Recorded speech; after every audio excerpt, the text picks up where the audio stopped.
अथ 63तमोऽध्यायः।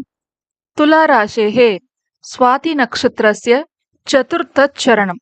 शिव उवाच। हस्तिनाख्यपुरे नगरम् ख्यातं चैव मनोहरम्। अवसंस्तत्र भो देवी नरा सर्वे विचक्षणाः। तन्मध्ये शूद्र एको हि धर्मात्मा ज्ञानवानपि स्वधर्मकर्मणा कृत्वा व्ययं कुर्यात् दिने दिने। तस्य पुत्रद्वयं जातं द्वौ च पापरतौ शठौ। प्रत्यहं जीवघातेन मध्यवेश्या रथौ च तौ। द्यूतेनैव महादेवी रात्रावह्नि च जक्षतः। न च वारयितुं शक्यौ शूद्रेण तौ तदा शिवे। ततस्तु दैवयोगेन प्रयागे शूद्र आगतः। मासमेकं ततस्थित्वा तस्य मृत्युरभूत् किल। विष्णुदातस्ततो लब्ध्वा यज्ञलोकं वरानने।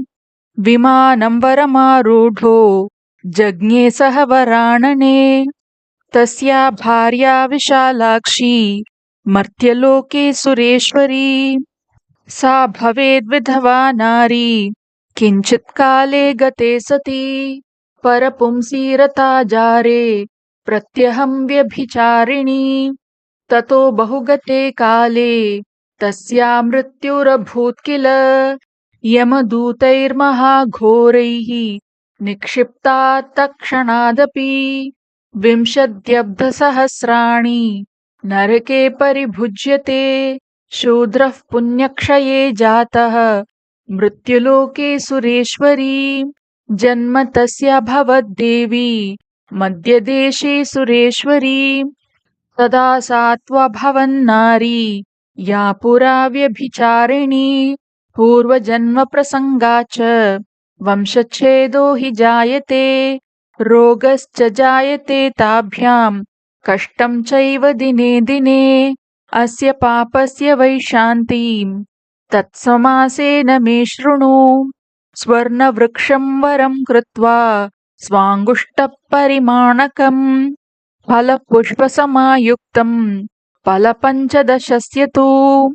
तस्य वृक्षस्य वै मूले शालिग्रामशिलां शुभां पूजयित्वा विधानेन विष्णुरूपं वरानने।